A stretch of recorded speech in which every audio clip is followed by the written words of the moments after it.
ಕನ್ನಡ ಚಿತ್ರರಂಗದ ಧ್ರುವತಾರೆ, ಗಾನಗಂಧರ್ವ, ವರ್ನಟ ಡಾಕ್ಟರ್ ರಾಜ್ಕುಮಾರ್ ತಮ್ಮ ಅಭಿನಯ ಮತ್ತು ಗಾಯನದ ಮೂಲಕ ಕೋಟ್ಯಂತರ ಕನ್ನಡಿಗರ ಹೃದಯವನ್ನ ಗೆದ್ದವರು.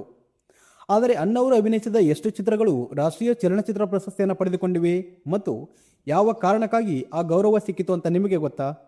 ಇವತ್ತಿನ ವಿಡಿಯೋದಲ್ಲಿ ಡಾಕ್ಟರ್ ರಾಜ್ಕುಮಾರ್ ಅಭಿನಯದ 12 ರಾಷ್ಟ್ರೀಯ ಪ್ರಶಸ್ತಿ ವಿಜೇತ ಸಿನಿಮಾಗಳ ಕುರಿತು ಅತ್ಯಂತ ಕುತೂಹಲಕಾರಿ ಮಾಹಿತಿಯನ್ನು ಈ ವಿಡಿಯೋದಲ್ಲಿ ತಿಳಿದುಕೊಳ್ಳೋಣ. ಬೇಡರ ಕಣ್ಣಪ್ಪ ಚಿತ್ರ 1954ರಲ್ಲಿ ಬಿಡುಗಡೆಯಾಗಿತ್ತು. ಚಿತ್ರವನ್ನು ಎಚ್.ಎಲ್.ಎನ್. ಸಿಂಹ ಅವರು ನಿರ್ದೇಶನ ಮಾಡಿದರು. ಚಿತ್ರಕ್ಕೆ ಆರ್. ಸುದರ್ಶನಂ ಅವರು ಸಂಗೀತವನ್ನು ನೀಡಿದ್ದಾರೆ. ಮುತ್ತುರಾಜ್ ಎಂಬ ರಂಗಭೂಮಿ ಕಲಾವಿದ ಡಾಕ್ಟರ್ ರಾಜ್ಕುಮಾರ್ ಆಗಿ ಬೆಳ್ಳಿ ಪರದೆಗೆ ಪಾದಾರ್ಪಣೆ ಮಾಡಿದ ಮೊದಲ ಸಿನಿಮಾ ಇದಾಗಿತ್ತು. ಗುಬ್ಬಿ ವೀರಣ್ಣನವರ ನಾಟಕ ಆಧಾರಿತ ಈ ಚಿತ್ರದಲ್ಲಿ ಕಣ್ಣಪ್ಪನ ಭಕ್ತಿಯ ಪರಮಾವಧಿಯನ್ನ ಅತ್ಯುನ್ನತ ಮಟ್ಟದಲ್ಲಿ ಬಿಂಬಿಸಿದ್ದಕ್ಕಾಗಿ ಚಿತ್ರಕ್ಕೆ ರಾಷ್ಟ್ರೀಯ ಪ್ರಶಸ್ತಿ ಲಭಿಸಿತ್ತು. ಇದು ರಾಷ್ಟ್ರೀಯ ಗೌರವ ಪಡೆದ ಮೊಟ್ಟ ಮೊದಲ ಕನ್ನಡ ಸಿನಿಮಾ ಎಂಬ ಹೆಗ್ಗಳಿಕೆಗೆ ಪಾತ್ರವಾಗಿದೆ. ಭಕ್ತ ವಿಜಯ ಚಿತ್ರ 1956ರಲ್ಲಿ ಬಿಡುಗಡೆಯಾಗಿತ್ತು. ಚಿತ್ರವನ್ನು ಎ.ಕೆ. ಪಟಾವಿ ಅವರು ನಿರ್ದೇಶನ ಮಾಡಿದರು.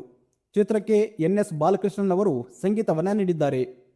ಸಂಸ್ಕೃತದ ಮಹಾನ್ ಕವಿ ಜಯದೇವ ಅವರು ಬರೆದಂಥ ಗೀತ ಗೋವಿಂದಂ ಕಾವ್ಯದ ಹಿನ್ನೆಲೆ ಮತ್ತು ಅದರ ಭಕ್ತಿಪೂರ್ವಕ ಜೀವನವನ್ನು ಸಾಹಿತ್ಯಿಕ ಮೌಲ್ಯಗಳೊಂದಿಗೆ ನಿರೂಪಿಸಿದ್ದಕ್ಕಾಗಿ ಈ ಚಿತ್ರಕ್ಕೆ ರಾಷ್ಟ್ರೀಯ ಪ್ರಶಸ್ತಿ ಲಭಿಸಿತ್ತು. ಭಕ್ತ ಕನಕದಾಸ ಚಿತ್ರ 1960ರಲ್ಲಿ ಬಿಡುಗಡೆಯಾಗಿತ್ತು. ಚಿತ್ರವನ್ನು ವೈ.ಆರ್. ಸ್ವಾಮಿ ಅವರು ನಿರ್ದೇಶನ ಮಾಡಿದರು. ಚಿತ್ರಕ್ಕೆ ಎಂ. ವೆಂಕಟರಾಜು ಅವರು ಸಂಗೀತವನ್ನು ನೀಡಿದ್ದಾರೆ. ಸಾಮಾಜಿಕ ಸಮಾನತೆ ಸಾರಿದಂಥ ದಾಸಶ್ರೇಷ್ಠ ಕನಕದಾಸರ ಜೀವನವನ್ನು ತಳಮಟ್ಟದ ಜನರಿಗೆ ತಲುಪಿಸಿ ಜಾತಿ ಪದ್ಧತಿಯ ವಿರುದ್ಧದ ಹೋರಾಟಗಳನ್ನು ಕಲಾತ್ಮಕವಾಗಿ ತೆರೆದಿಟ್ಟಿದ್ದಕ್ಕಾಗಿ ಈ ಚಿತ್ರಕ್ಕೆ ರಾಷ್ಟ್ರೀಯ ಪ್ರಶಸ್ತಿ ಲಭಿಸಿತ್ತು. ಕಿತ್ತೂರು ಚೆನ್ನಮ್ಮ ಚಿತ್ರ 1961ರಲ್ಲಿ ಬಿಡುಗಡೆಯಾಗಿತ್ತು. ಚಿತ್ರವನ್ನು ಬಿ.ಆರ್. ಪಂತಲು ಅವರು ನಿರ್ದೇಶನ ಮಾಡಿದರು. ಚಿತ್ರಕ್ಕೆ ಟಿ.ಜಿ. ಲಿಂಗಪ್ಪ ಅವರು ಸಂಗೀತವನ್ನು ನೀಡಿದ್ದಾರೆ. ಬ್ರಿಟಿಷರ ವಿರುದ್ಧ ನಡೆದ ಪ್ರಥಮ ಸಶಸ್ತ್ರ ಹೋರಾಟದ ಐತಿಹಾಸಿಕ ಘಟನೆಗಳನ್ನು ನೈಜವಾಗಿ ದೃಶ್ಯೀಕರಿಸಿದ ಚಿತ್ರ ಇದಾಗಿತ್ತು. ರಾಜ ಮಲ್ಲಸರ್ಜನಾಗಿ ಡಾಕ್ಟರ್ ರಾಜ್ ಅವರ ಅಭಿನಯ ಮತ್ತು ದೇಶಭಕ್ತಿಯ ಸನ್ನಿವೇಶಗಳಿಗಾಗಿ ಈ ಚಿತ್ರಕ್ಕೆ ರಾಷ್ಟ್ರೀಯ ಪ್ರಶಸ್ತಿ ಲಭಿಸಿತ್ತು. ನಂದಾದೀಪ ಚಿತ್ರ 1962ರಲ್ಲಿ ಬಿಡುಗಡೆಯಾಗಿತ್ತು. ಚಿತ್ರವನ್ನು ಎಂ.ಆರ್. ವಿಠಲ್ ಅವರು ನಿರ್ದೇಶನ ಮಾಡಿದರು. ಚಿತ್ರಕ್ಕೆ ಎಂ. ವೆಂಕಟರಾಜು ಅವರು ಸಂಗೀತವನ್ನು ನೀಡಿದ್ದಾರೆ. ಭಾರತೀಯ ಜಂಟಿ ಕುಟುಂಬದ ವ್ಯವಸ್ಥೆಯ ಮೌಲ್ಯಗಳು, ಸಹೋದರತ್ವ ಹಾಗೂ ನೈತಿಕ ಕರ್ತವ್ಯದ ಮಹತ್ವಗಳನ್ನು ಪ್ರಭಾವಶಾಲಿಯಾಗಿ ನಿರೂಪಿಸಿದ್ದಕ್ಕಾಗಿ ಈ ಚಿತ್ರಕ್ಕೆ ರಾಷ್ಟ್ರೀಯ ಪ್ರಶಸ್ತಿ ಲಭಿಸಿತ್ತು. ಸಂತ ತುಕಾರಾಮ ಚಿತ್ರ 1963ರಲ್ಲಿ ಬಿಡುಗಡೆಯಾಗಿತ್ತು. ಚಿತ್ರವನ್ನು ಸುಂದರ್ರಾವ್ ನಾಡಕರ್ಣಿ ಅವರು ನಿರ್ದೇಶನ ಮಾಡಿದರು. ಚಿತ್ರಕ್ಕೆ ವಿಜಯ್ ಭಾಸ್ಕರ್ ಅವರು ಸಂಗೀತವನ್ನು ನೀಡಿದ್ದಾರೆ. ಮಹಾರಾಷ್ಟ್ರದ ಸಂತ ತುಕಾರಾಮ ಸಮಾನತೆಯ ಸಂದೇಶಗಳನ್ನು ಭಾಷೆಯ ಗಡಿಮೀರಿ ಪ್ರತಿಯೊಬ್ಬರಿಗೂ ತಲುಪಿಸಿದ ರಾಜ್ ಅಭಿನಯಕ್ಕೆ ಜಾಗತಿಕ ಮಟ್ಟದಲ್ಲೂ ಮೆಚ್ಚುಗೆ ಸಿಕ್ಕಿತ್ತು. ಜಪಾನ್ನ ಅಫ್ರೋ ಏಷಿಯನ್ ಫಿಲ್ಮ್ ಫೆಸ್ಟಿವಲ್ನಲ್ಲೂ ಈ ಚಿತ್ರ ಪ್ರದರ್ಶನಗೊಂಡಿತ್ತು. ಚಂದವಳ್ಳಿಯ ತೋಟ ಚಿತ್ರ 1964ರಲ್ಲಿ ಬಿಡುಗಡೆಯಾಗಿತ್ತು. ಚಿತ್ರವನ್ನು ಟಿ.ವಿ. ಸಿಂಗ್ ಠಾಕೂರ್ ಅವರು ನಿರ್ದೇಶನ ಮಾಡಿದರು. ಚಿತ್ರಕ್ಕೆ ಟಿ.ಜಿ. ಲಿಂಗಪ್ಪ ಅವರು ಸಂಗೀತವನ್ನು ನೀಡಿದ್ದಾರೆ. ಪ್ರಸಿದ್ಧ ಸಾಹಿತಿ ತಾರಾಸು ಅವರ ಶ್ರೇಷ್ಠ ಕಾದಂಬರಿಯನ್ನು ದೃಶ್ಯ ರೂಪಕ್ಕೆ ತಂದು ಕೃಷಿಕ ಕುಟುಂಬದ ಸಂಕಷ್ಟ ಹಾಗೂ ಭೂಮಿಯ ಮೇಲಿನ ಮಮಕಾರವನ್ನು ನೈಜವಾಗಿ ಚಿತ್ರಿಸಿದ್ದಕ್ಕಾಗಿ ಈ ಚಿತ್ರಕ್ಕೆ ರಾಷ್ಟ್ರೀಯ ಪ್ರಶಸ್ತಿ ಗೌರವ ದೊರಕಿತ್ತು. ಸತ್ಯ ಹರಿಶ್ಚಂದ್ರ ಚಿತ್ರ 1965ರಲ್ಲಿ ಬಿಡುಗಡೆಯಾಗಿತ್ತು. ಚಿತ್ರವನ್ನು ಹುಣಸೂರು ಕೃಷ್ಣಮೂರ್ತಿ ಅವರು ನಿರ್ದೇಶನ ಮಾಡಿದರು. ಇನ್ನು ಚಿತ್ರಕ್ಕೆ ವಿಜಯ್ ಭಾಸ್ಕರ್ ಅವರು ಸಂಗೀತವನ್ನು ನೀಡಿದ್ದಾರೆ. ಸತ್ಯನಿಷ್ಠೆಯ ಮಹತ್ವವನ್ನು ಗಂಭೀರ ಸಂಭಾಷಣೆ ಹಾಗೂ ಅತ್ಯುನ್ನತ ತಾಂತ್ರಿಕ ಪ್ರಬುದ್ಧತೆಯೊಂದಿಗೆ ತೆರೆಗೆ ತಂದ ಚಿತ್ರ ಇದಾಗಿತ್ತು. ವಿಶೇಷವೆಂದರೆ 2008ರಲ್ಲಿ ಇದು ಕಲರ್ಗೆ ಬದಲಾಗಿ ಮತ್ತೆ ಬಿಡುಗಡೆಯಾಗಿ ದಾಖಲೆಯನ್ನು ಬರೆದಿತ್ತು. ಇದೇ ಕಾರಣಕ್ಕಾಗಿ ಈ ಚಿತ್ರಕ್ಕೆ ರಾಷ್ಟ್ರೀಯ ಪ್ರಶಸ್ತಿಯನ್ನು ನೀಡಿ ಗೌರವಿಸಿದ್ದರು.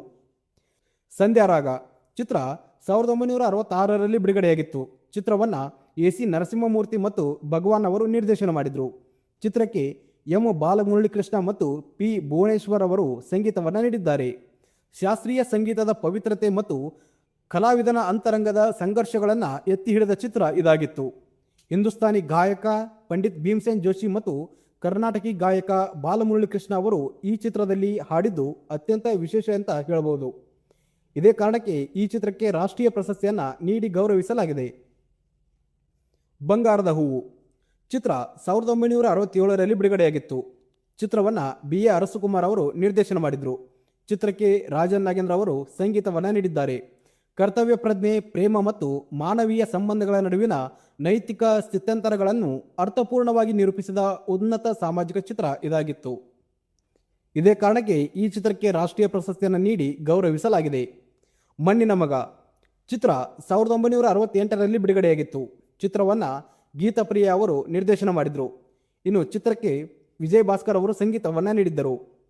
ನಗರ ಜೀವನಕ್ಕೆ ಆಕರ್ಷಿತರಾಗುತ್ತಿದ್ದ ಕಾಲಘಟ್ಟದಲ್ಲಿ ಗ್ರಾಮೀಣ ಸಂಸ್ಕೃತಿ, ಕೃಷಿ ಮತ್ತು ರೈತನ ಶ್ರಮದ ಗೌರವವನ್ನು ಎತ್ತಿ ಹಿಡಿದು ಹಳ್ಳಿಯ ನೈಜ ಬದುಕನ್ನು ಪ್ರಸ್ತುತಪಡಿಸಿದ್ದಕ್ಕಾಗಿ ಈ ಚಿತ್ರಕ್ಕೆ ರಾಷ್ಟ್ರೀಯ ಪ್ರಶಸ್ತಿಯನ್ನು ನೀಡಿ ಗೌರವಿಸಲಾಗಿದೆ. ಜೀವನ ಚೈತ್ರ ಚಿತ್ರ 1992ರಲ್ಲಿ ಬಿಡುಗಡೆಯಾಗಿತ್ತು. ಚಿತ್ರವನ್ನು ದೊರೈ ಭಗವಾನ್ ಅವರು ನಿರ್ದೇಶನ ಮಾಡಿದರು. ಇನ್ನು ಚಿತ್ರಕ್ಕೆ ಉಪೇಂದ್ರ ಕುಮಾರ್ ಅವರು ಸಂಗೀತವನ್ನು ನೀಡಿದ್ದಾರೆ. ಇತಿಹಾಸದಲ್ಲೇ ಅತ್ಯಂತ ಅಪರೂಪದ ಮೈಲುಗಲ್ಲು ಜೀವನ ಚೈತ್ರ. ಈ ಚಿತ್ರದ ನಾದಮಯ ಈ ಲೋಕವೆಲ್ಲ ಎಂಬ ಹಂಸಧ್ವನಿ ರಾಗದ ಹಾಡಿನ ಗಾಯನಕ್ಕಾಗಿ ಡಾಕ್ಟರ್ ರಾಜ್ಕುಮಾರ್ ಅವರಿಗೆ ಅತ್ಯುನ್ನತ ಹಿನ್ನೆಲೆ ಗಾಯಕ ಎಂಬ ರಾಷ್ಟ್ರೀಯ ಪ್ರಶಸ್ತಿಯನ್ನು ನೀಡಿ ಗೌರವಿಸಲಾಯಿತು. ನಾಯಕ ನಟನೊಬ್ಬ ಹಿನ್ನೆಲೆ ಗಾಯನಕ್ಕೆ ರಾಷ್ಟ್ರೀಯ ಪ್ರಶಸ್ತಿ ಪಡೆದ ಉದಾಹರಣೆ ಭಾರತೀಯ ಚಿತ್ರರಂಗದಲ್ಲೇ ಅತ್ಯಂತ ಅಪರೂಪದ್ದು.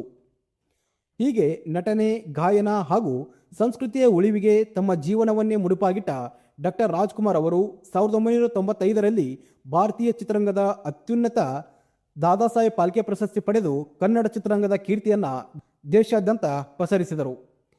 ಈ 12 ರಾಷ್ಟ್ರೀಯ ಪ್ರಶಸ್ತಿ ವಿಜೇತ ಚಿತ್ರಗಳಲ್ಲಿ ನಿಮ್ಮ ನೆಚ್ಚಿನ ಚಿತ್ರ ಯಾವುದು ಅನ್ನೋದನ್ನು ಕೆಳಗಡೆ ಕಮೆಂಟ್ ಮಾಡಿ ತಿಳಿಸಿ. ವಿಡಿಯೋ ಇಷ್ಟ ಆದರೆ ಲೈಕ್ ಮಾಡಿ ಮತ್ತು ಚಾನಲ್ಗೆ ಹೊಸಬರಾಗಿದ್ದರೆ ಸಬ್ಸ್ಕ್ರೈಬ್ ಆಗಿ. ಸಿಗೋಣ ಮುಂದಿನ ವಿಡಿಯೋದಲ್ಲಿ. ಅಲ್ಲಿವರೆಗೂ ನಮಸ್ಕಾರ.